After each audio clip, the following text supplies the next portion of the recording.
Hey everybody, welcome on our channel.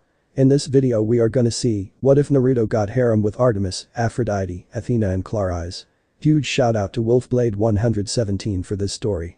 If you are new on the channel, don't forget to subscribe our channel and like the video too. So without wasting any more time, let's start the story. Percy scowled up at the Titan in Luke's body. He was in the throne room again. He'd been here before to send a message to his father, Poseidon. Kronos had disarmed him, knocked him down, and was holding the point of his sword, Backbiter, at his throat. They were both staring at the viewing screen that showed Typhon, the bane of Olympus, approaching, the gods trying vainly to stop it. Please, it has to happen now, Percy thought. As the giant's foot sunk into the Hudson River, the sound of conch horn rang out. All around Typhon, the Hudson exploded, churning with 40-foot waves. A new chariot, a blue one, flew out of the river and around the giant's legs. A dozen Cyclops, leading them Tyson, stood up and threw enormous chains around Typhon, slowly pulling him down. Now, my brethren. Strike for Olympus. Came the enormous voice of Poseidon, the sea god, and the young half-blood saw that he looked young and strong, nothing like the old man Percy had seen at the bottom of the ocean. However, Kronos merely grinned and walked outside the throne room before throwing his sword towards the Cyclops. Percy saw on the image that the sword sliced through half of the Cyclops holding the chains, making them crumble into dust. No. No. The gods all cursed as they saw the Cyclops cut down. The remaining ones were pulled free as Typhon roared and grabbed them all, before throwing them at the sea chariot. Poseidon gritted his teeth as he saw half of his children vaporize, while he was forced to dodge the second half. Some rescue, Poseidon. Zeus shouted at him. At least I tried, Zeus. He yelled back. Enough. Now is not the time for this. Athena said to both of them. We have to finish him now. Once he joins up with Kronos, they'll both be too strong for us to beat. It's too late for that. Came a voice they all knew and hated. My power grows. Soon I shall be stronger than all of you. Curses. Zeus said. Kronos is getting ready to assume his true form. We have to stop Typhon now. They all turned to the giant, getting their weapons ready, when another voice spoke out. You know, you could always ask for help. They spun around, pointing their weapons, to see a figure floating in the air behind them. His arms were crossed, and he wore a black hooded cloak that covered his body and shadowed his face. Who are you? Zeus growled. Someone can see how bad this battle is going. If Typhon and Kronos join up, both of them will be more powerful for it. But, if you want me to help, just say please. We don't need help. Poseidon said. The figure's head beeped to the side. Cause you've done such a fantastic job of keeping everything together so far, right? He said, causing the gods to grit their collective teeth. Just ask. 2 little words. That's all it is. Otherwise, you will watch as your civilization falls. What could you possibly do? Athena shouted. We are the gods. There is no power greater than us. Really? Seems to me like you're getting your asses handed to you by this giant mofo. And as a matter of fact, I'm stronger than all of you combined. You lie. No, I don't. And I can prove it. He drifted forward before rolling up his sleeve to reveal his hand, which he pointed at the giant's chest. Shinra Tensei, he said. For a second, nothing happened. Then the gods saw something they thought was impossible. Typhon was lifted off his feet. The enormous monster roared in pain as a ridiculously powerful force hit him in the chest, knocking him backwards. He flew for several miles, which may have seemed inconsequential for his bulk, but was still huge for most everything else. The Olympians stared. Then slowly, they turned back towards the mysterious figure. He crossed his arms and snorted. Believe me now. They all nodded mutely. Good, he said. Because now, I'm going to go take care of Kronos. Try not to let Typhon past, will you? And he blurred from their sight. Kronos and Percy both stared at the image in fury and amazement, respectively. To see Typhon pushed back, even a little bit, was an amazing achievement, even for the gods. What happened? Kronos raged. The gods couldn't have done that, they're not strong enough. They're not, but I am, said a voice from behind them, and they turned to see a hooded and cloaked figure standing behind them, arms crossed. Then he shook his head. Honestly, why do all the titans and gods overestimate themselves so much? Who are you, stranger? Kronos said calmly. Do you have business with me? The figure raised a hand and picked his nose. Yeah, I'm kinda gonna have to stop you from destroying the mortal world. That's where I put all my stuff. Kronos dropped the calm act and let his fury shine through. You dare, he began, but was cut off when the person blurred from his sight and socked him in the jaw. Percy blinked in surprise as Kronos was thrown backwards from the force of the punch, something even gods had trouble with. Kronos stood up and called for his sword, which he promptly turned back into his side and then swung at the approaching figure with all his might. Imagine his shock when the figure simply put up a hand and caught it between his fingers with little effort. The person snorted, then Sparta kicked the Titan in the chest, knocking him back again. "You can't defeat me," Kronos shouted. "Soon I shall reveal my true form and burn you to ashes." "Good, I was hoping for a bit of a challenge before I go," the mysterious person said, his arms crossed. Then he held up a hand. "But, before you do." He walked over to Percy, who was staring at the man in shock, and seized his collar, holding it high and walking out of the room. The half-blood immediately began struggling. "What are you doing?" "Getting you out of here. Sorry kid, but just in case this fight turns ugly, I don't want you caught up in it." "What are you gonna do?" "Throw you out." "Let me go, asshole." Percy shouted, struggling wildly, but stopped when the man shook him hard. "I could throw you out or drop kick you out, brat. Stop complaining." With that, he reared back his arm and threw the yelling demigod out of Olympus. Then he turned back to Kronos, whose form was flicking with golden light. He was about to assume his true godly form when the man seized both his arms. Kronos struggled wildly but couldn't dislodge the person. Then he realized something else. His energy was being drained. All of his power, his energy, was being siphoned off from his body like dust into a vacuum. He looked up at the grinning figure, who he finally caught sight of his face. 3 whisker-like marks adorned his cheeks, giving him a somewhat feral appearance, while his eyes glowed purple and had a ripple-like pattern. His hair was golden blonde, while his longer-than-average canines pointed from his teeth as he gave a carefree grin. "Yield, Kronos. Even if I couldn't drain your energy and you were at 10 times your full power, I could still beat you, so just give up." "Never." Kronos yelled, even as his power dropped, his form no longer flickering. "Okay, fine. Then I guess you don't need any of your power then." The drain increased hugely until Kronos felt as weak as any regular human. "That should keep you down for a few thousand years," the man said lightly, before headbutting the Titan Lord hard, knocking him out and pulling Kronos' scythe out of his grasp, giving it a twirl. "There. Now let's make sure that the gods haven't screwed things up again," he said. The gods cursed as Typhon began to rise. They'd tried everything. They'd all attacked him at the same time. They'd all thrown their weapons at the giant's already hurt chest. But nothing seemed to work. "Having trouble?" said a voice from behind them, and they all turned to see the man from before floating behind their chariots, holding Kronos' scythe in his hand. "You? What happened? Where's Kronos?" Poseidon asked urgently. "Down and out for the count. Asshole almost got to his full-on rage mode form, but I knocked him out." The gods decided not to argue this, seeing as how Typhon was standing up. "You dare defy me?" The giant roared and brought a fist up to throw at the collection of chariots. Kronos' scythe turned into a sword, which the man promptly put onto his belt, then raised both his hands and made a strange hand sign. "Ranton. Dashaburi. Storm release. Skyfall," the man said. The gods stared as a storm cloud seemed to gather over Typhon, crackling with energy, before dozens of bolts of lightning began to rain down on the giant, forcing him to raise both his arms to defend himself. "How are you using lightning?" Zeus shouted. "Lightning is my weapon. You can't possibly wield it." "Less questioning, more helping," the man said back. "I'm gonna try something, so all of you have to keep him occupied." "For how long?" Athena asked. 30 seconds. That's how long it'll take me to recharge my batteries." The gods didn't ask what he meant, but instead turned to the giant who was recovering from the dozens of blasts.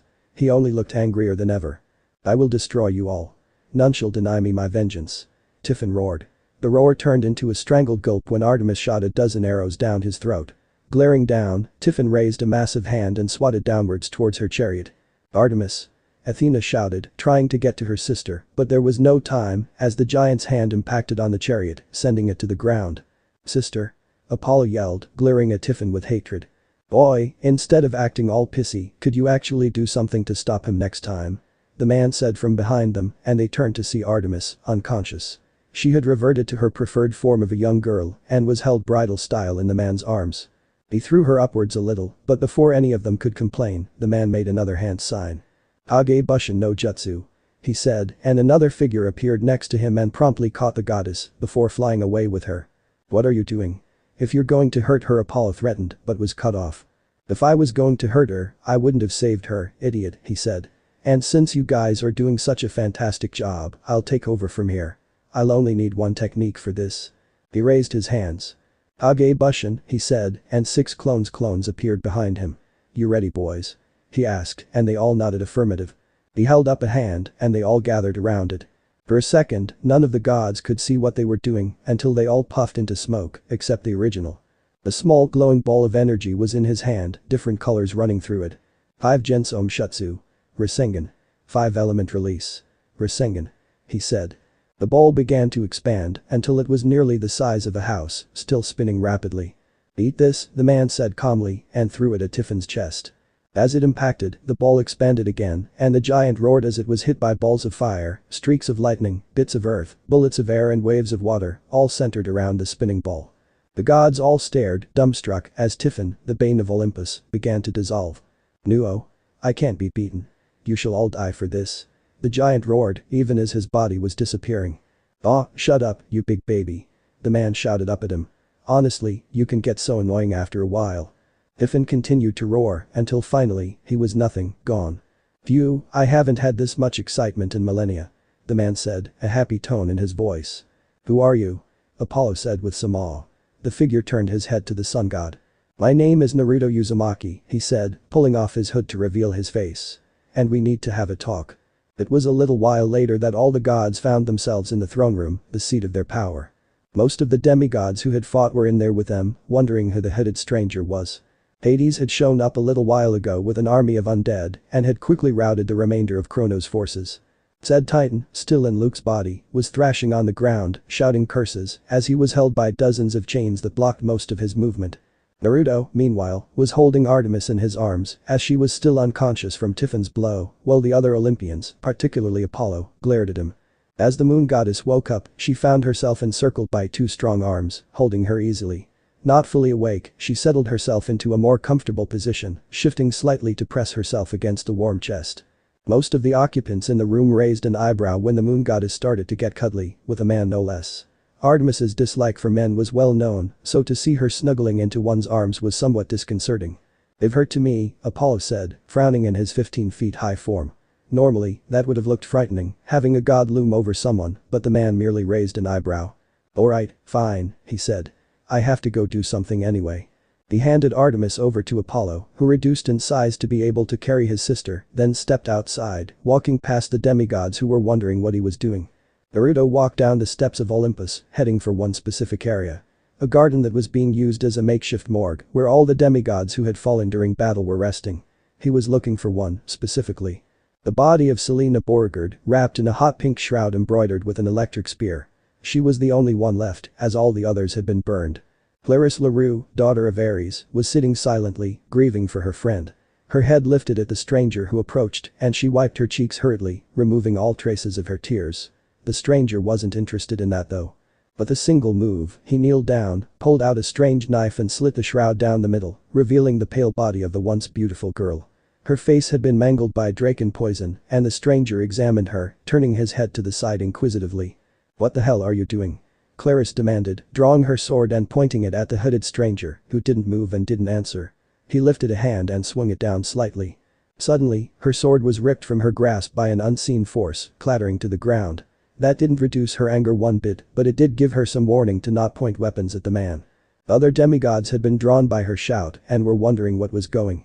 Several of the gods were also approaching. They all gathered around to see Selena's body being disturbed, and angry murmurs soon began to run through the crowd. No one angrier than the goddess of love herself. "What are you doing to my daughter?" she asked, her voice deathly cold.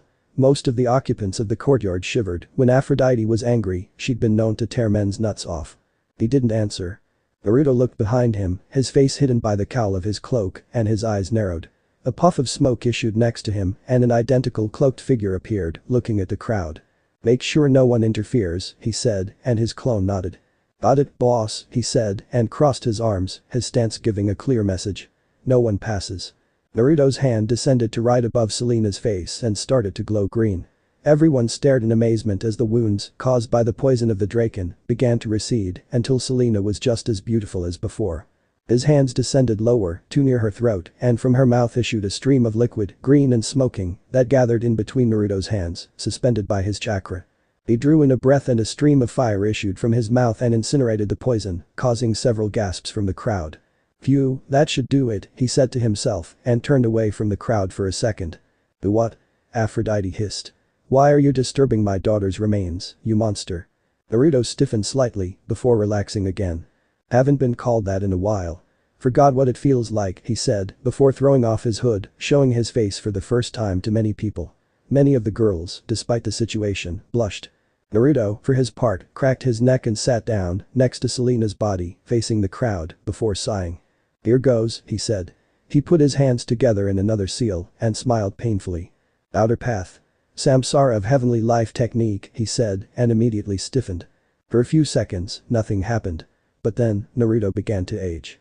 All of the occupants were stunned as the blonde aged before their eyes, lines adding to his face, his hair growing silvery white. He shook with strain, and blood began to drip out of his nose, but still he kept going. "What are you doing? Stop it," Clarisse said, walking over and trying to get at him, but the clone stood in front. "Wait," he hissed, and the daughter of Ares saw that he was aging too. "Why? You guys are killing yourselves," she said. "We'll be fine, but if you interrupt now, you might destroy any chance of this being a success." "What are you doing?" The clone smiled. "You'll see," he said.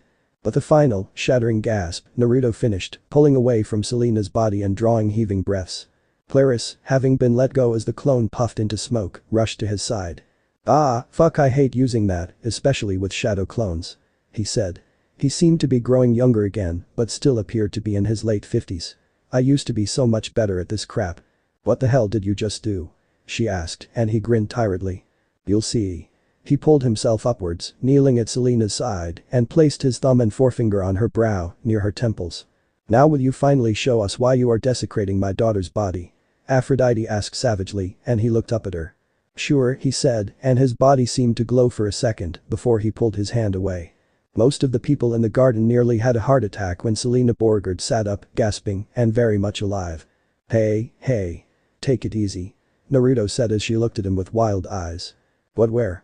she asked, and the blonde grabbed her by the shoulders and forced her to look at him. "Take a deep breath and relax," he said slowly, and she nodded slightly, calming down a little. As the rest of the crowd tried to get their jaws working again, Naruto slowly helped the girl to her feet, easing her up and whispering soothing words into her ear. He looked up at Aphrodite, whose brain had fried trying to process exactly what had happened. "Selena," she said tentatively, afraid it was an illusion, a cruel trick to get her hopes up. Selena looked up for the first time and recognized her mother. "Mom?" she asked and walked forward slowly. They embraced, both crying, as most of the crowd looked at the emotional scene. Naruto was left standing a little bit off to the side, a slight smile on his lips. Clarisse came up behind him and looked at him with awe. "Did you just bring her back to life?" she asked. He turned around to look at her. "Yep." The daughter of Ares nodded, stunned. "And how did you bring her back to life?" "Trade secret," he said. He was about to say something else, but was interrupted when Aphrodite embraced him. Thank you, she said. "Thank you for bringing her back." Sure," he replied. "My pleasure." "Wait," Selena said. "If you brought me back, could you do it with someone else?" He looked at her and raised an eyebrow as he and Aphrodite separated. "Depends." "Why?" "My friend, Charlie, he died a little while ago. Do you think that you could bring him back to life?" "How did he die?" Naruto asked, and Selena broke off, not expecting that question. "He blew up in an explosion." "Then no, I can't." "What?" she asked, stunned. "Why not?" He sighed. "The body of a person needs to be intact for me to bring them back to life. That's why I had to take the Draken poison out of your system. If he was blown up, then he's gone. Which, incidentally, is part of why I brought you back." Everyone was paying rapt attention to the man as he sighed and scratched the back of his head. "This is gonna be kind of an awkward question, but you were Kronos' spy, right?" he asked, and everyone blinked as they remembered. In all the excitement of Selena's resurrection, in truth, they had forgotten. Now people started to look at the girl with more than a few distrustful looks. "Well, yes, but that's not important right now," Aphrodite said, drawing closer to her daughter, as if to shield her from all the distrust. "Of course it's not. I don't know about the others here, but I certainly don't care that you were a spy," he said, speaking directly to Selena, who nodded silently. "But the fact of the matter is, no matter your actions when you arrived in Manhattan, you were still a spy before that. The judges of the dead will still consider you a traitor, so if I had let you go to the underworld, you most likely would have been put in the fields of punishment." Most people shuddered at the thought, then realized exactly how much the man had helped the young half-blood. "And speaking of which," he continued, "I need to have a talk with all the gods, you included." Aphrodite blinked as the mysterious man turned away and walked back up the steps. Naruto sighed as he re-entered the god's throne room, drawing several glances from the still huge occupants of the room. Most of the gods raised an eyebrow at the small crowd that followed him through the doors. Artemis, who had woken up, looked with interest at the man who had saved her. The blonde raised a hand, and tree root split the marble floor and formed a table, around which 14 chairs appeared. He took one and looked up at the tall forms who were staring in amazement at their new table. "Sit down. We need to talk." "We're fine on our thrones," Zeus said belligerently. Naruto's eyes narrowed. "I'm sorry, did I give you the impression that I was asking?" The gods all stirred angrily at his words. "How dare you speak to us like that?" Hades growled. "You are a mere mortal. You should bow at our feet." "Oh, piss off," Naruto snapped, causing many jaws to drop. "I've had enough of your attitude. And actually, I'm immortal, so put that in your pipe and smoke it."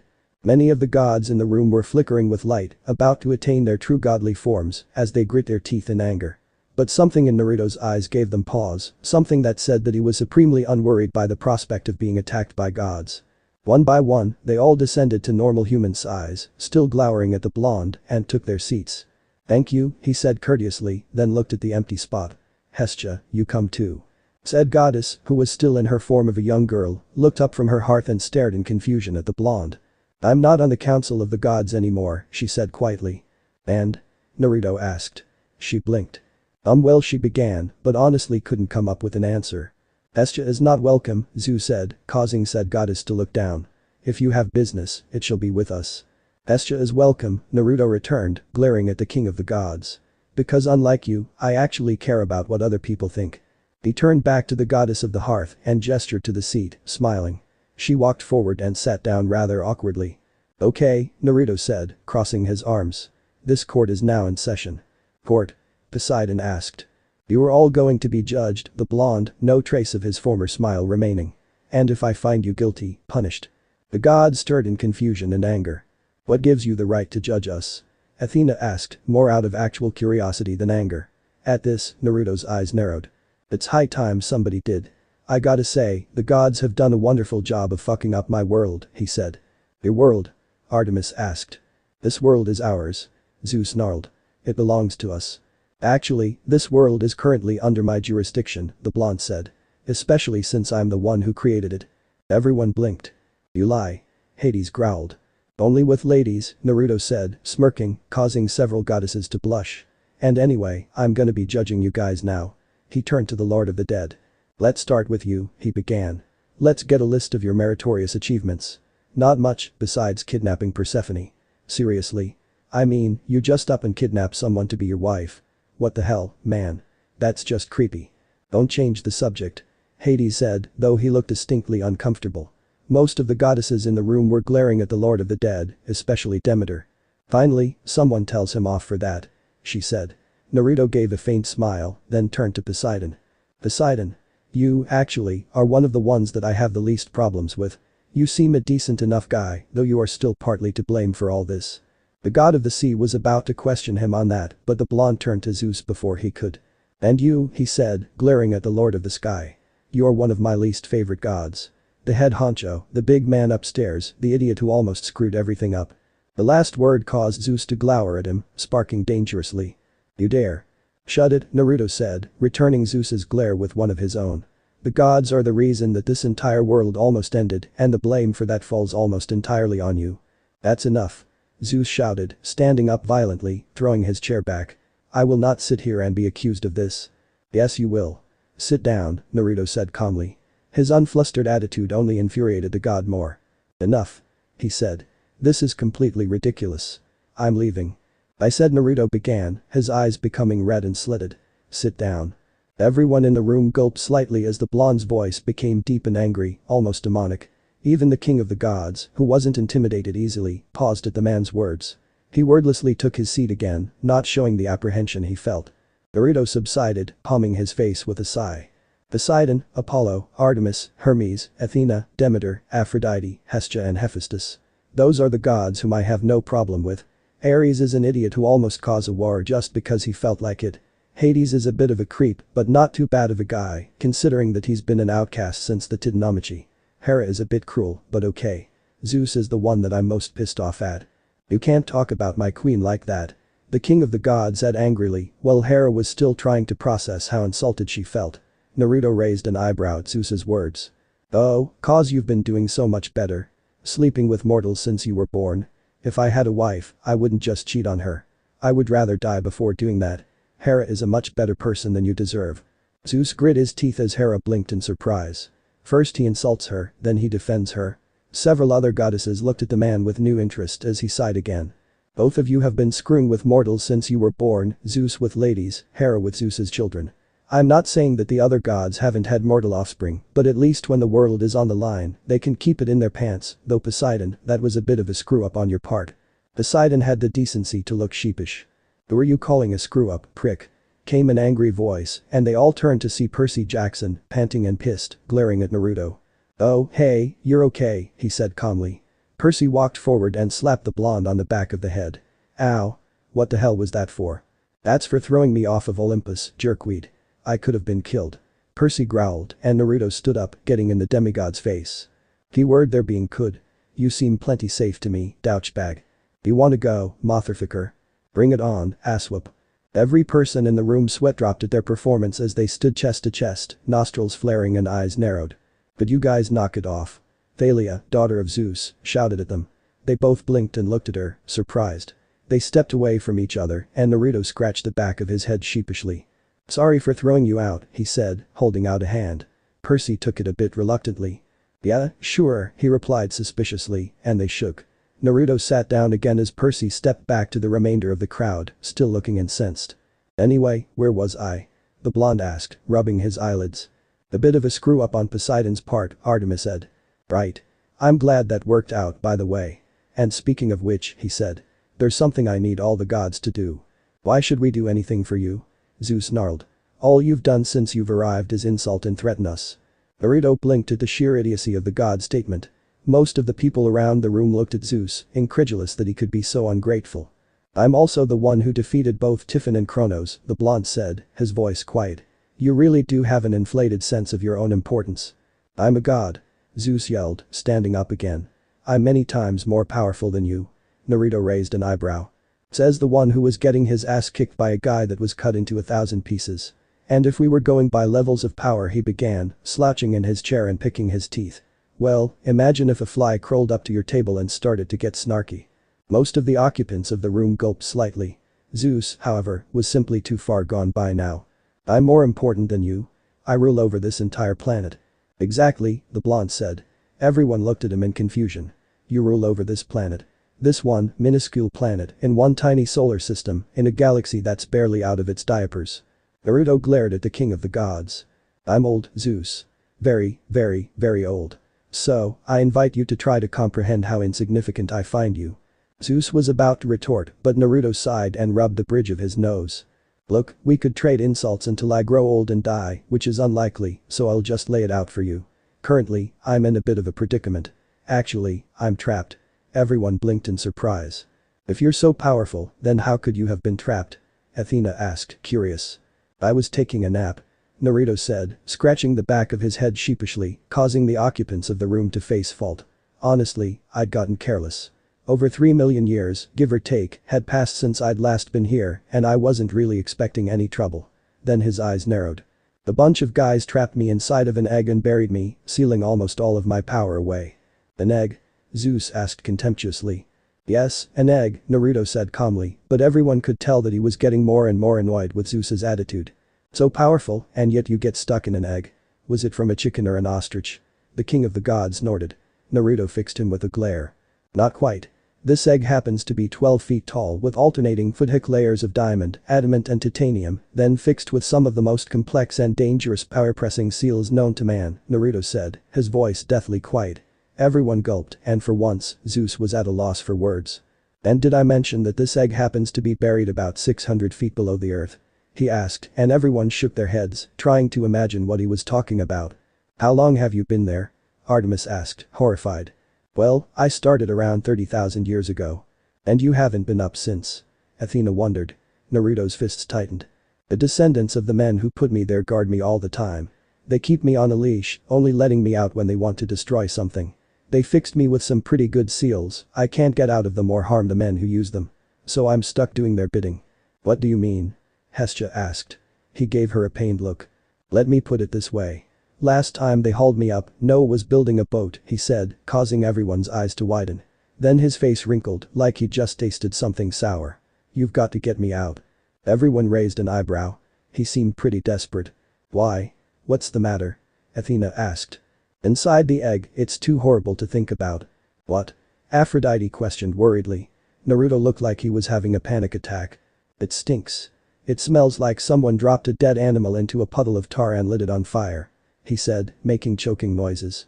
Plus, there's a aftertaste like diesel. Like a diesel white tinge to it. Everyone's sweat dropped. And you think we can break you out? Zeus said, raising an eyebrow. There's your ridiculous bravado again, of course you can't. Naruto said, causing everyone to look at him, surprised. But you said Apollo began, but was cut off. I said you could help me, but even all the gods together won't be able to break me out. The power repressing seals are too complex for that, and if it works on me, it'll work on you, the blonde said. However, you can help me take the bullets out of my captor's gun, so to speak. What do you mean? Athena asked. I mean, if you can kill the ones who are controlling me, then I can do the rest. And besides, he said, glaring at Zeus. I do believe that you owe me. Zeus fidgeted as all the gods looked at him. We do owe the guy one, Thalia said to her father. Naruto looked over at her. Do. 1.5, she replied. They both blinked, then gave matching grins. This seems very familiar, Percy said, scratching the back of his head. So will you help? Naruto asked, looking around the room at the assembled gods. Artemis stood up. Even if the others won't, then I will, she said, giving him a slight nod, which he returned gratefully. Aphrodite stood up next. You saved my daughter, she said, smiling at him. I'll help too. As will I, Athena stated. After all, you did help us. It's only fair that we help you in return. I agree, Hestia said. Naruto looked around as each of the gods mumbled their consent, except for Zeus. Said god looked around at everyone who was staring at him expectantly. Oh, fine, he grumbled. Do what you want, but I'll have no part in it. As he finished, a clap of thunder sounded and Zeus was gone. Naruto rolled his eyes. Geez, dramatic, much? He said, and several goddesses giggled. Then he clapped his hands and said in a happy voice. Okay. Who's up for some prison breaking? Nyahahaha. Naruto cackled madly. I'm so excited. So you keep saying, Athena deadpanned. Hey, I have a perfectly legitimate reason. For talking incessantly on the way down. Exactly. Most of the gods in the elevator rolled their eyes at the blonde. Since their little talk in the gods' throne room, Naruto had been randomly breaking into giggles like a crazy person. He was currently surrounded by several goddesses, namely Athena, Aphrodite, Artemis and Hestia. The moon goddess, who was most annoyed with him, was one chuckle away from slapping him on the back of the head. Then, of course, he chuckled. Smack. Ow. Naruto yelped, rubbing the back of his head and glaring at the moon goddess. She gave him a flat look. You sound like a mad fool. Stop chuckling. Meh, you're no fun, he said, but then started smiling again almost immediately, causing the occupants of the elevator to roll their eyes for the second time. As they stepped out, the security guard looked up and nodded in their direction discreetly, though he did raise an eyebrow at the grinning blonde with them. Wow, that guy looks crazy, he thought, unaware that many people had thought the same thing recently. Naruto looked around the place, taking in the sights. He saw many things that were familiar to him, some that were different. He stopped by a lamp and peered at it with interest. He said, causing the goddesses to stop around him. What is it? Hestia asked. You guys have fluorescent lighting, he said. Yes. Why? It's been a while since I've been here. There are so many new things. They all stepped outside, and Naruto blinked in surprise at the many tall buildings around him. He crouched slightly, gathering power in his legs, before jumping upwards, easily sailing past the top of several buildings to land lightly on the closest one, which gave him a decent view of the city. He looked out and sighed as the goddesses appeared behind him. Case in point, he said. This place has changed a lot over the years. Can't even see any stars. Artemis blinked in surprise at him, not expecting that last comment. What would a man like you care about the stars? She asked, and he raised an eyebrow. What? Just cause I'm a man, I automatically have to not care about nature. Who's being sexist now? She flushed angrily at his words. Men I've met seem to have a less than cordial relationship with nature, she fired back. And how many men have you actually met and or interacted with? He asked. Most of the men you've met are either A. Total assholes, B. Your family, some of whom fall into case A, or C. Just interested in getting in your pants. And which rank do you fall into? The moon goddess asked with more than a little anger. None, he replied, to which all of the goddesses raised an eyebrow. Really? Artemis asked skeptically. Yep. I'm most certainly not your family, though your family tree is so fucking confusing it drives me nuts. And I like to think that I'm not a total asshole. Before he could continue, he was interrupted by Artemis. And you don't want to get into my pants. That's all men ever want, to ravage maidens and then leave them behind like a broken sandal. What makes you so different? She asked savagely. Most of the goddesses were surprised when Naruto merely blinked, not expecting the question. I'm not like that, he said. I'm a lot nicer than you'd believe. Oh, really? Artemis asked, still angry. All I see is an arrogant, insane, unintelligent fool who probably only wants to get out so he can take advantage of us. Naruto merely stood, his head beeped to the side. Well, most of that was probably true, he said, surprising everyone. I can be pretty arrogant, I used to be insane, and I'm not sure if I've recovered, and I'm most certainly unintelligent. Then his features hardened. But there is one thing I'll never do, and that is take advantage of a woman. They were all surprised at the vehemence in his voice. Artemis just stared at him for a few seconds and, seeing the conviction in his eyes, gave a HMPH and turned away, crossing her arms. He sighed and rubbed his temples. Did you say you used to be insane? Hestia asked, and Naruto looked at her, surprised. Well, yeah, of course. What, did you expect me to be of sound mind? Well. Do any of you have any idea what it's like to be stuck inside a rotten egg for 30,000 years? It's boring. Naruto grunted sourly, then rubbed a spot on his back. Plus I've had a Charlie horse since the Middle Ages. Hestia coughed awkwardly, and Aphrodite chuckled at the expression on Naruto's face. But you used to be. You're not insane right now. Nah, I grew out of it, he said, and the goddesses all deadpanned. How do you grow out of being insane? Naruto gave a chuckle at them before he turned serious again. Look, if you don't want to help me, then that's fine. Just say so. He waited for a few seconds, and when no replies were forthcoming, he continued. But if you are, I need to let you know about a few things that you'll be dealing with. Athena, the strategist of the group, leaned forward a little to listen closely. Okay, so, these people that are holding me captive are inside a huge compound in Oregon. That's where we need to start. Oregon? Aphrodite asked. She wasn't expecting such an obvious location. Yeah. Specifically, under Crater Lake. The extinct volcano? Aphrodite asked, and the other goddesses looked at her in surprise. You know about that? Hestia asked, and the goddess of love seemed mildly offended. I do a little geography, you know. Do you think I spend all my time on my wardrobe? Yes, they all deadpanned, and Naruto gave a laugh. Well, how do you know about it? Athena asked, and Aphrodite's expression turned from crestfallen to swooning in a second. Crater Lake is one of the most beautiful places in the world, she said dreamily. More love is created there than in this entire city. I mean, it's practically oozing the stuff. That's not the only thing it's oozing, Naruto growled, crossing his arms and muttering incoherently to himself. What are you on about? Artemis asked, and the blonde sighed slowly before rubbing the back of his head. Sorry, I just get pretty upset when I think about it, he replied, and then he ground his teeth slightly. Ungrateful, conniving, power-hungry bastards. Excuse me? Athena asked, looking offended. Not you, Naruto replied hurriedly. I'm talking about the people who imprisoned me. This brought about another round of angry muttering. There were raised eyebrows all around at the blonde, but before anyone could comment, Naruto perked up, looking down at the street below. He said. That little sea urchin seems a bit upset. What? Most of the occupants of the rooftop walked forward a little to see what Naruto was looking at.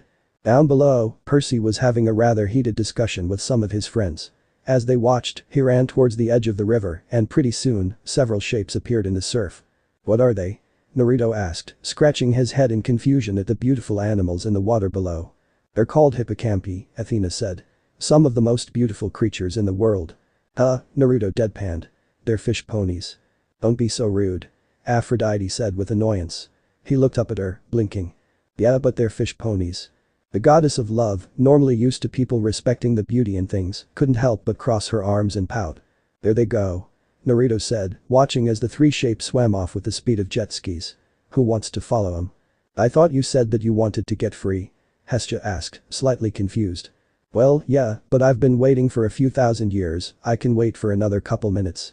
With that, he jumped off the building, whooping as he soared through the air. The four behind him were torn between annoyance and amusement at his childishness. Minutes later, Percy stood before Rachel Elizabeth Dare as he tried to talk her out of her chosen path.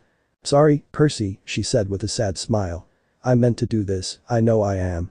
But what if Hades hasn't lifted the curse yet? You could go insane.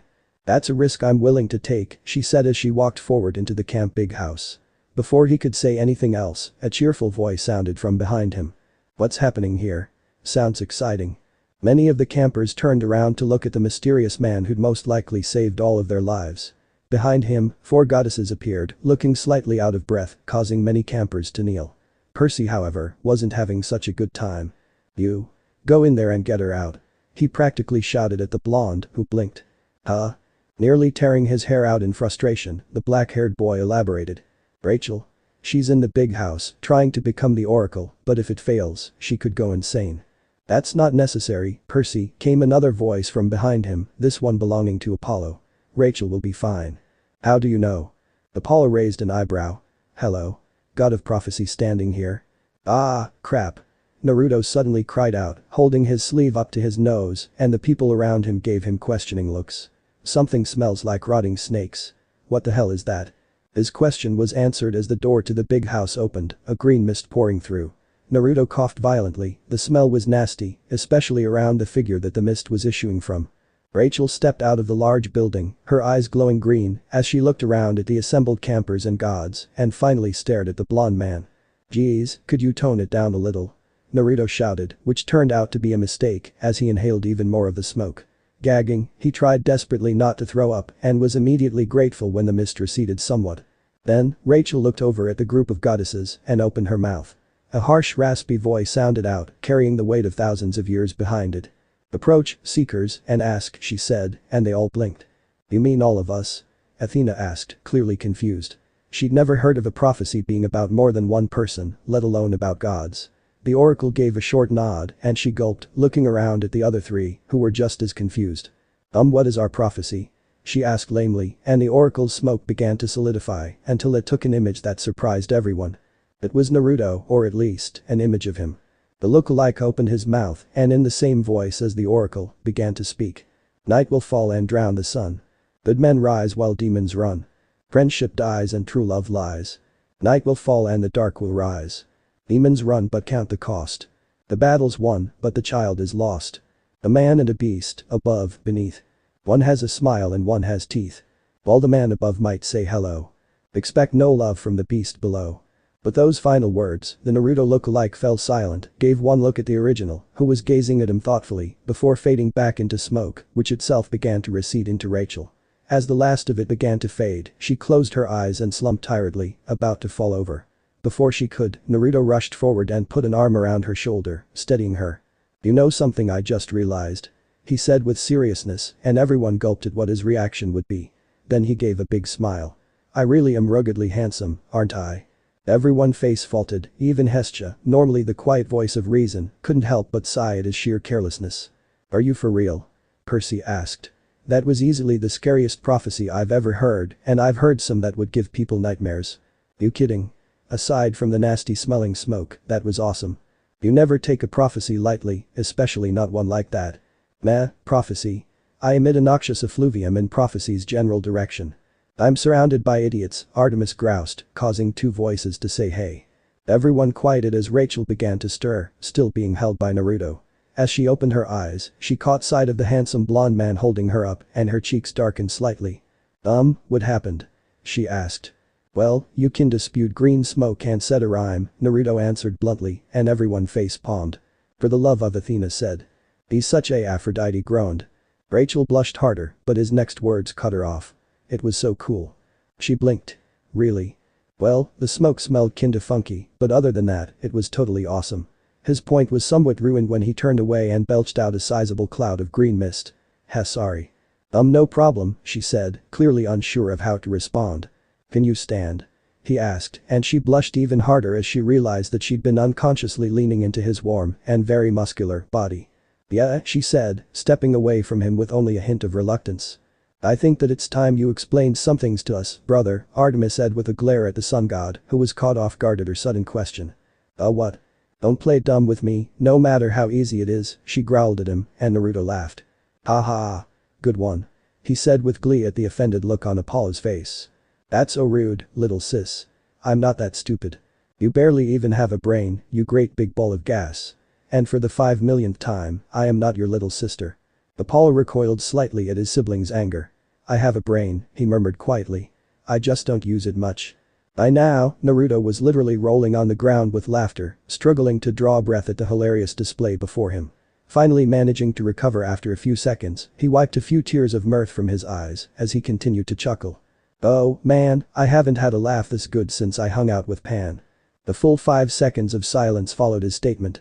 "At this point, practically nothing surprises me anymore," Athena said tiredly. A dozen nature spirits, satyrs and nymphs alike, approached the man on the ground almost reverently. "You've met Pan?" They all clamored, and he gave a huge grin. "Oh man, Pan was awesome. I met him when I was exploring, he and I had so much fun together. We sang, drank and danced like idiots all over the place, and we loved it." "Wait a minute," Aphrodite said. "If you met Pan, why haven't we seen you sooner? He was a god, he should have told us." "There were a few reasons for that," Naruto said. "For one, I was almost as weak as an average human, but the real reason he didn't tell you was because I asked him not to." "Why? Didn't you want to get free?" Hestia asked, confused, even though Athena immediately saw the wisdom of his actions. "You did want to get free," she said quietly. "You just couldn't trust us to help you." "Exactly," he said sadly. "I had watched the gods for centuries. I knew that if I tried to present my case to Zeus, he would shoot it down, or even likelier, shoot me down. And that was something I couldn't afford. I'd spent too much effort into finding a way to communicate with the outside world, I wasn't about to risk screwing it up." Everyone around was quiet as they tried to absorb that information. Finally Artemis broke the silence. "That's another thing I've been meaning to ask you," she said. "How are you even speaking to us? If your physical body is 600 feet below the ground, how are you here?" Naruto seemed to sag slightly as the question was posed to him, and for the first time, the people around him got a little glimpse of how miserable he was. "Or by sheer dumb luck, really," he said with a morose laugh. "I don't think you would be interested." "On the contrary," the moon goddess said, not seeming to notice how sullen he had become. "I'm quite interested." "Artemis, let it go," Aphrodite whispered quietly, causing all the goddesses to look at her in surprise. She seemed worried. They were right. She could feel the raw emotions brewing beneath Naruto's relatively calm exterior and knew that pushing him was a very bad idea. Before anyone could say anything, Naruto made a hand sign and a small leaning chair made of wood pushed itself out of the ground right under him and he settled down, sighing. "Alright, I'll tell you," he said, to the surprise of many. It was pretty much an accident anyway. He seemed to collect himself and began his story. "Does anyone know the origin of Crater Lake?" he asked, and several people nodded. "It used to be an active volcano called Mount Mazama," said a girl with blonde hair and gray eyes. "Point for the lady, that's correct," he said. "Well, truth is, that's where my prison got dropped into." "The volcano?" Hestia asked incredulously. "Yeah, the guys who imprisoned me needed a fast and easy way to get me out of the way, and digging a big asshole didn't seem like a very good idea, so they did the next best thing. They shoved my prison into Mount Mazama, probably the biggest volcano on the planet. Aren't there bigger ones under the sea? Why didn't they just put you there?" Athena asked. "Not so easy to do, they needed to build a base to monitor and siphon off my power, and it's a lot harder to do that on the water, especially since they needed to be pretty close to me to do it. So they put me there close to 30,000 years ago, shoving me into a prison and letting me sink deeper and deeper into the earth, going with the lava flow." The weight seemed to drop onto his shoulders, all the people listening to his story could actually see how tired he was, not physically, but mentally. "And then, around 5700 BC, they brought me up. For a little while, I actually thought that they might have changed, that I might have a chance at freedom." Then his eyes darkened. "But that's not what happened. They gave me an order, one that I couldn't refuse." "What was it?" Athena asked, almost afraid of the answer. "They told me to flood the entire planet." Everyone gasped, even some of the gods. They stared at the man before them with wonder and just a hint of fear. "But you have to understand," he said. "I never wanted to do it, before they made me, I sent out a physic warning across the planet. Warning anyone who was listening of what was coming, asking them to prepare themselves. Most people heard it. Some chose to ignore it, others didn't. Once I was done, they shoved me back into my prison. And that's where things get even more violent. When they put me back, how do you think I felt? Angry?" Hestia asked hesitantly. Naruto gave a sardonic laugh. "Angry? Angry doesn't even begin to cover it. Try murderous." Everyone gulped as Naruto stood up and walked over to the railing overlooking the ocean, sighing. "I was the one who caused Mount Mazama to explode," he said quietly. "What?" Athena gasped. "How? Ever heard the saying anger is a powerful force?" "Yes. Well, in my case, it's quite literal. When I get angry, bad things happen, and at that moment, I was absolutely furious. The volcano had already been stressed, it would have blown up sooner or later, I just provided the last push." Naruto sighed, he seemed more and more exhausted with every word he said. "And that's part of how I'm talking to you today," he said. In the aftermath of the explosion, the crater slowly filled up with rainwater until it was a lake. There were only a few people who ever approached it. The Klamath Native Americans believed it to be inhabited by the god of the underworld, Lao. So, only people who were strong spiritually approached it. One of them died and sunk down into the bottom of the lake. Naruto chuckled. By sheer chance, his body went down into the lava flow and most of it disintegrated, but enough managed to get down to me for me to make a path. That's what this body is. The path. The body that I could control from a distance as if it were my own, Naruto elaborated, raising his shirt to show several black spikes in his body, though most of the girls weren't as occupied by those. These are what I used to control it from afar. It was the only option available to me. I couldn't make a shadow clone that would last long enough. Over the next few hundred years, I managed to shove the body upwards, a few inches at a time, until I was finally somewhat free. Why? Aphrodite asked. He looked her, surprised. What do you mean? Why did those monsters want to flood the world? Kill thousands? More like millions, Naruto growled. And to answer your question for fun. What? Came the response from many. The blonde merely grit his teeth. That's why I want to get free, not just because of what's happening to me, but for all the people those bastards made me kill. They deserve justice. His voice deepened, becoming lower and angrier. And I deserve vengeance. Silence flowed for a few seconds, and Naruto gave a sigh, releasing a little bit of tension. Okay. Everyone looked at the source of the voice and were surprised to see Artemis looking at the blonde thoughtfully. I'll help. You're right in that the people that died deserve justice. Then her eyes narrowed. But I'll help for them, not for you. Because, in all honesty, I don't trust you. She walked off, leaving many surprised people behind, including but not limited to the three other goddesses. I'll go too, said Clarrise, who had recently arrived, in time to hear Naruto's story. And me, Aphrodite said, giving a smile to the blonde, who returned tiredly. I will as well, Athena said. Hestia didn't say anything, just gave Naruto a small nod and a smile. Well, awesome. Naruto laughed. I'm gonna get free. Naruto whistled a jaunty tune as he sat upon the roof of the big house. It was nearly sunset, the last rays from the glowing orb were vanishing over the hills. Already, shadows were lengthening across the valley of Camp Half-Blood, covering most of it with darkness. To most other beings, this would probably somewhat scary, but not for him. He'd always been comfortable in the dark. He looked up at the twinkling pinpricks of light in the sky and closed his eyes. He could feel everything, the sweat on the brow of some unfortunate Aries camper as he tried to scale the climbing wall, the hairs rising on the back of an undetermined camper's neck as he heard an eerie sound from the woods, the microscopic ripples of water as a Naya drifted through the lake. He could feel everything. He always felt everything. Having fun? Came a female voice, and he leaned back to see Artemis standing above him. Always. Are they ready? Not yet. They were talking about the others, gods and demigods alike, who were planning to come with him to Crater Lake. Suddenly, Naruto let out a laugh, causing Artemis to look at him strangely. What's so funny? Nothing. Really? I'm just happy, he said.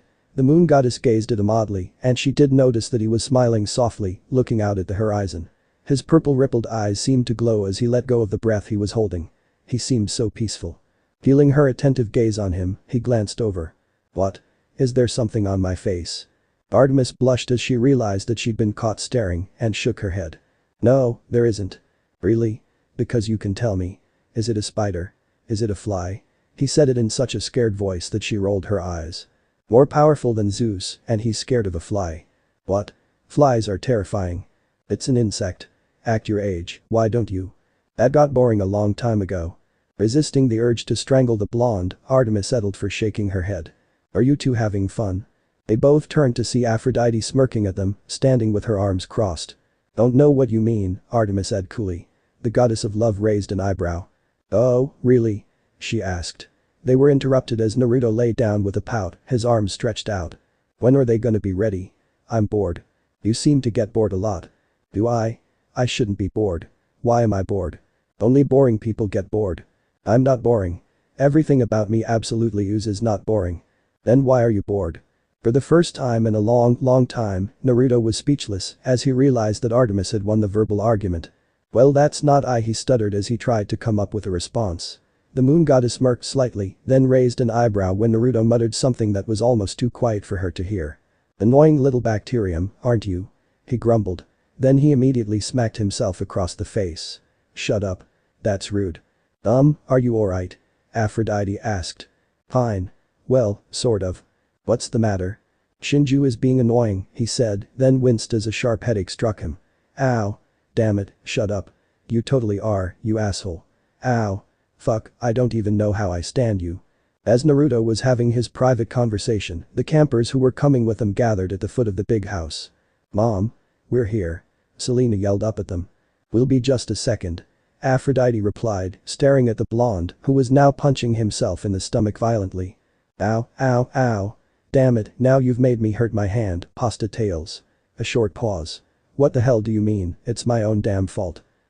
Excuse me. The love goddess interrupted, causing Naruto to look over at her. Are you finished, or do you need some alone time? The blonde blinked. No, I'm fine, he said, paused, then sighed. Yes, moron, I know she's hot, but don't think that I'm letting you out. Remember last time? Aphrodite blushed at the blonde's comment, even as he kept talking. What? No, that was totally your fault. Now stow your crap before I put you back in your cage. Oh, destroyer of worlds my ass, I can still kick the crap out of you. I've done it before, haven't I? And yes, I still think your tails look like pasta. Now shut up, I'm trying to concentrate here. He huffed as the annoying creature and stomach fell silent, then jumped off the roof of the big house, landing in front of several campers, who drew back involuntarily as the ground cracked under his feet. So, is this everyone? He asked, looking around at the small group, which consisted of Selena, Clarisse, Thalia, Percy, Annabeth and Nico. They all nodded. Where are we going again? Percy asked, scratching his head.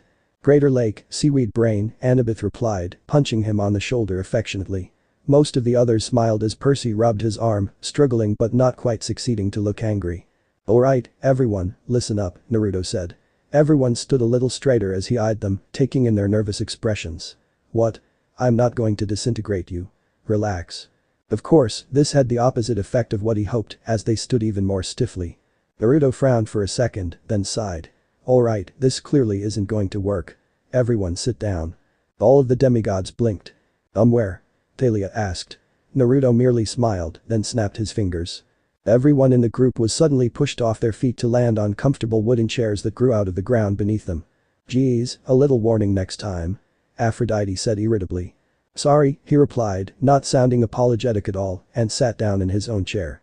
Alright, if this little group is gonna work, we need to get to know each other. What do you mean? I mean name or title, likes, dislikes, dreams, abilities.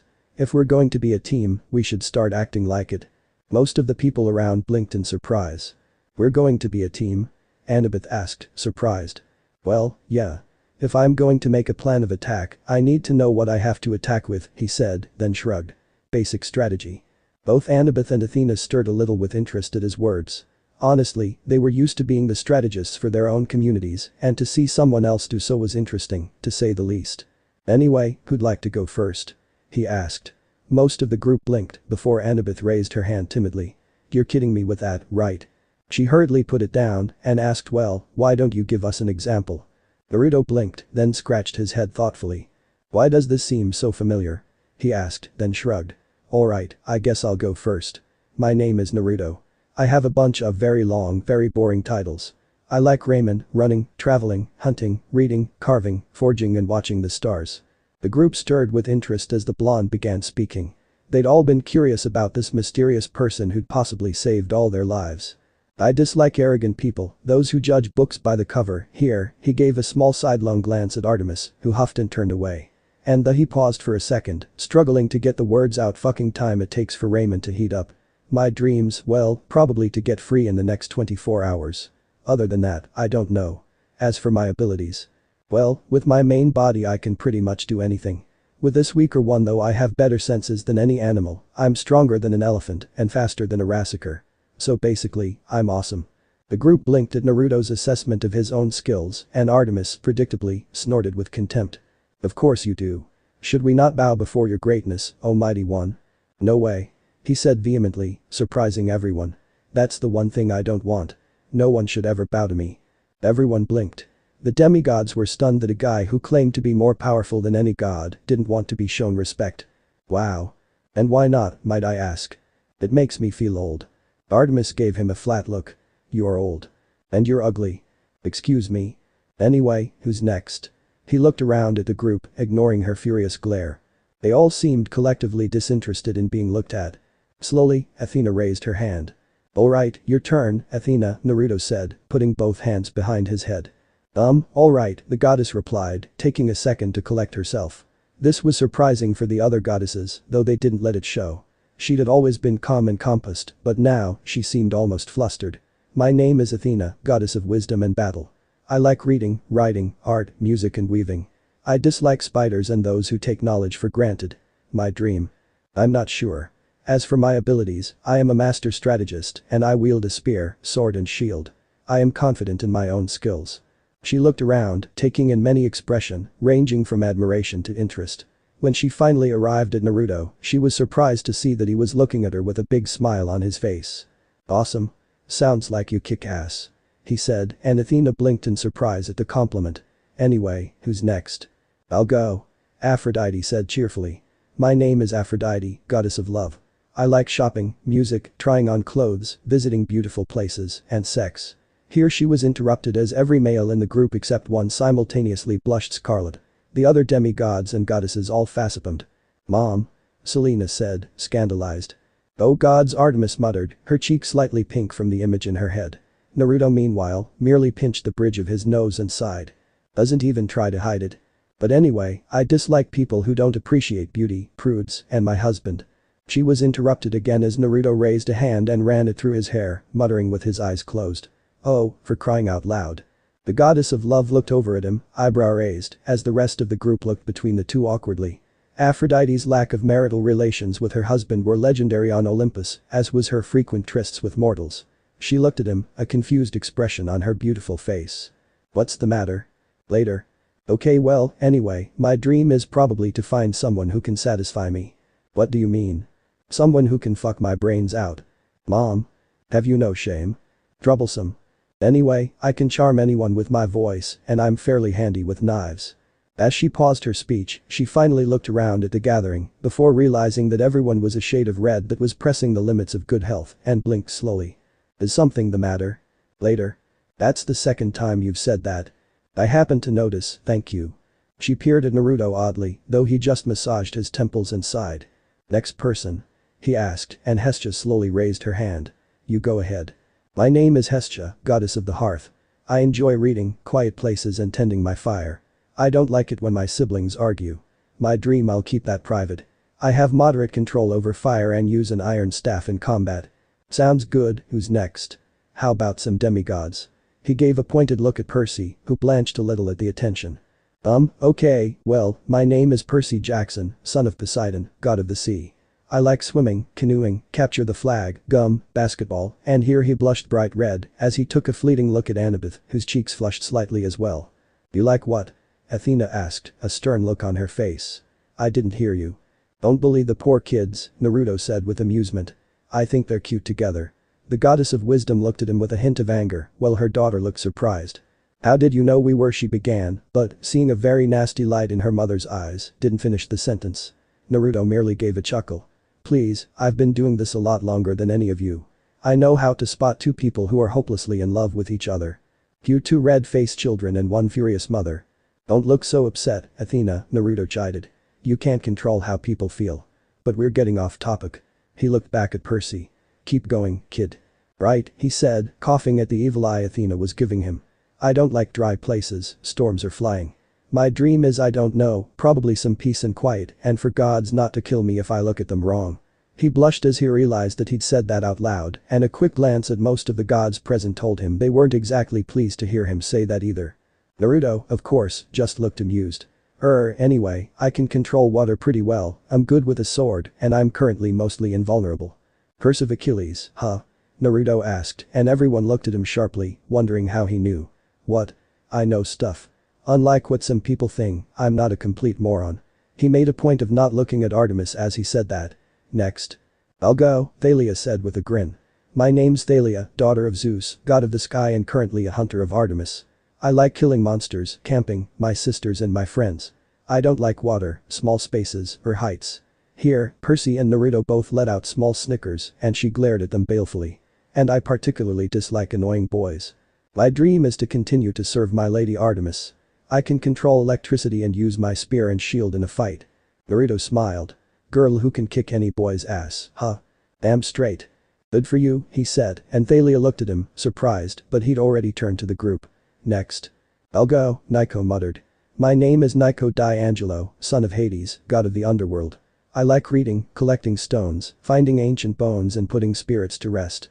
I don't like obnoxious ghosts, people who don't pay respect to the dead, and I also don't particularly like my stepmother. He was interrupted as every flower around his feet simultaneously leapt up and tried to strangle him with their stems. Naruto just sighed and snapped his fingers. The flowers fell back to the ground, unmoving. Please continue. Stunned at how easily Naruto had overpowered another god, even a minor one, the group just gaped for a few seconds before Nico managed to close his mouth. Well, I'm not sure what my dream is, but I use my sword and power over the dead in battle. Ooh, that would be useful. Naruto said excitedly. Can you choose who you bring back? No, unfortunately. My father can, but my reach doesn't extend that far. I can only choose people of a class, like US Army or Spartan warriors. Things like that. Still useful. Anyway, who's next? I'll go, Annabeth said excitedly. My name is Annabeth Chase, daughter of Athena, goddess of. Yes, we know who I am, dear. I already introduced myself, remember? Blushing, the girl stuttered for a minute before managing to get over her embarrassment. Naruto, Thalia and Nico looking like they was about to burst out laughing didn't help, though Percy wisely kept his amusement hidden. Well, I like architecture, books and inventing. I don't like small spaces and I hate spiders, she said, shuddering. My dream is to finish my work on the architecture of Olympus. I use my knife in combat and I'm pretty good with strategy. While Athena looked at her daughter with pride and Percy with affection, Naruto just smiled. I look forward to seeing what you come up with. Me too, Percy said dreamily, though he blushed when Naruto burst out laughing. If you're quite done, Artemis said balefully to Naruto who was still chuckling. I believe it's my turn. Finished laughing, he simply nodded. Right, sorry. Continue, please. Raising an eyebrow at his sudden contriteness, she simply gave an unladylike snort. Very well. My name is Artemis, goddess of the moon and the hunt. I enjoy training with my hunters, killing monsters and wood carving. I dislike corrupted girls and arrogant men. Predictably, she gave a glare to a certain blonde as she said this, who merely stuck his tongue out at her. My dream is private. I use my bow and hunting knives in combat. Naruto gave a small smile and stood up. Alright, now that the storytelling's done, let's go. He snapped his fingers, and they all fell on their butts as they suddenly appeared in the middle of a forest, absent the wooden chairs they'd been sitting on. Geez, a little warning next time. Percy groused. Don't get snippy with me, moron, Naruto replied. If you can think of a faster way to travel, let me know. Where are we? Annabeth asked, looking around. Utah, Naruto answered and their eyes boggled at him. But not even shadow travel is that fast. Nico said. The god's top speed isn't that fast, Hestia muttered. Naruto sighed. And that's another problem with you guys. You have the power, just lack the imagination, he said. To do what? Athena asked, intrigued. Punch a hole through space to get to where you want quickly, he said calmly. Allows for instantaneous travel. My great-granduncle figured it out years before I was born. Then my mom rediscovered it and was kind enough to share the technique with my dad. He was made famous for it. But you said you were thousands of years old. No civilization on Earth has ever had that kind of knowledge. Annabeth said, freaking out. No human has ever discovered how to do that. She was stopped from having a total panic attack when Naruto laughed and patted her shoulder. My dear Annabeth, he said with a grin. Whatever gave you the impression that I was human? Walking away from the shocked group, he looked around slightly. Was it this way? What are you looking for? Hestia asked, not really surprised. No regular human could challenge the gods, no matter how powerful they were. Wondering where Crater Lake is, he said. We're about an hour away, I made sure of it. But I may have, messed up a little. She raised an eyebrow. Messed up. He rubbed the back of his neck sheepishly. Yeah, I may have gotten the coordinates wrong, so I don't really remember which side of Crater Lake we're on. Couldn't you just look for the source of your power? He blinked a few times, then a disarmingly bright smile stretched over his face as he swept up the startled goddess in a hug. Haha, you're brilliant. He laughed, dancing around for a little, before Hestia finally knocked him over the head with her staff. Getting up from the ground just as cheerfully as he'd gone down, he started walking. Still say you're brilliant. Hestia blushed and followed along with a frown. Why are we out here? Why didn't you just transport us directly to Crater Lake? Aphrodite asked. He grinned. Well, I figured that you'd have some questions. Feel free to ask. Immediately, Annabeth hopped forward and started bombarding Naruto with questions. How powerful are you? Where did you come from? What did you mean when you said you recreated Earth? Why? Whoa, whoa, whoa. Naruto said, holding up his hands. Geez, give me a little room to answer if you're gonna ask. The daughter of Athena looked crestfallen and nodded hurriedly as she realized that what she'd done might be considered disrespectful. Naruto's eyes narrowed as he looked at the play of emotions on her face and sighed. Oh, don't look so worried. I'm not like biggest beepus up there who'll kill you for snoring too loud. Say whatever you like about me, I don't give a crap. Percy had to suppress a snort at Naruto's unofficial nickname for Zeus, while Annabeth gave a half-hearted smile. I might have to take you up on that, Percy said with narrowed eyes. After all, what kind of a moron would throw a kid off a 600-story mount in the sky? You're still angry about that? The blonde asked. Geez, I'd forgotten that it even happened. Forgotten? Percy said faintly, his eyebrow twitching. You idiot, I could have been killed. You could have killed me. Meh, you seem fine. Fine, you scared the crap out of me. If I hadn't landed in the East River. Ah, but I seem to recall you did. You landed exactly where I threw you, so why are you complaining? Doesn't make you any less of an asshole. Does too, you jerk. I know all about your affinity for water and that you'd survive if I threw you down to a river.